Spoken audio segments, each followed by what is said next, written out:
So hi friend, summer వచ్చేసింది కదండి. Summer వచ్చిందంటే మామిడికాయల సీజన్ అనమాట. సో ఈరోజు మామిడికాయతో పులిహోర అయితే చేయబోతున్నాను. సో దీనికి కావాల్సింది చూసారు కదా, నేను పెద్ద సైజు మామిడికాయలు ఒక 3 కాయలు తీసుకున్నానండి. సో తురుము పెట్టుకున్నాను. అలాగే మనకు పులిహోరకి కావాల్సినంత నూనె అయితే వేసుకోవాలి.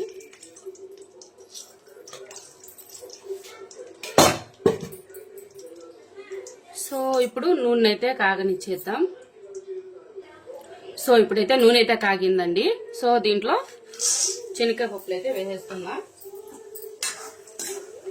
సో శనగకాయ పప్పులు దోరగా వేగిన తర్వాత తాలింపుకు కావాల్సినటువన్నీ వేసేద్దాము.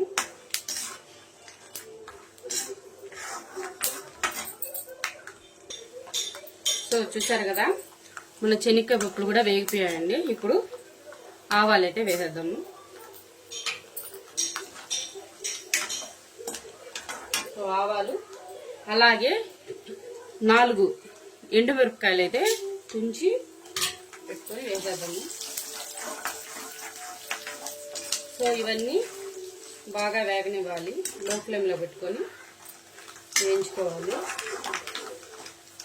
ఇప్పుడు దీంట్లో కొద్దిగా ఇంగువ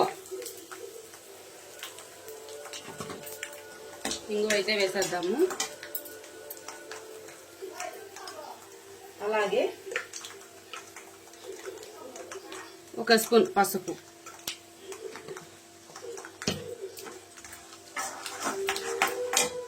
సో ఇప్పుడు మెయిన్ అండి, సాల్ట్, రుచికి సరిపడా సాల్ట్ అయితే వేసేద్దాము. సో ఇది ఒకసారి బాగా కలిపేసి ఇప్పుడు మనం తురుముకున్నాం కదా ఈ మామిడికాయ అంతా దీంట్లోకి వేసేద్దాం.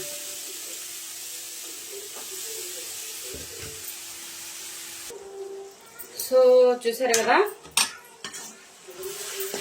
మన మామిడికాయ పులుసు అయితే రెడీ అయిపోయింది. దీన్ని మనం అన్నంలో కలిపేద్దాం. సో అన్నంలో అయితే కలిపేద్దాము.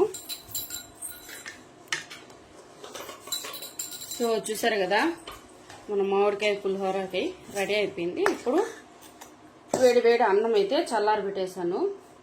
దీంట్లో అయితే కలిపేసుకుందాం.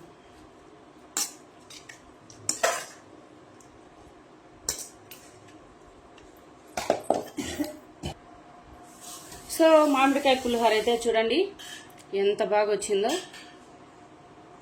చూసారు కదా, మా పిల్లలకి అయితే పెట్టించేస్తున్నా. సో వాళ్ళు ఎలా ఉందో తిని చెప్తారనమాట. సో మా పిల్లలకి అయితే మామిడికాయ పులిహోర అయితే పెట్టేస్తాను. ఎలా ఉంది? సరే తినండి. నువ్వు తిన్నావా? మా వాడు చూడండి నోట్లో పెట్టకుండా అయినా బాగుందంట. కారమా? సో అలాగే ఇలాంటి రెసిపీస్ ఇంకా కావాలంటే తప్పకుండా కమెంట్ చేయండి. అలాగే లైక్ చేయండి. మన ఛానల్ని సబ్స్క్రైబ్ అయితే చేయడం మాత్రం మర్చిపోవద్దు. Okay, bye.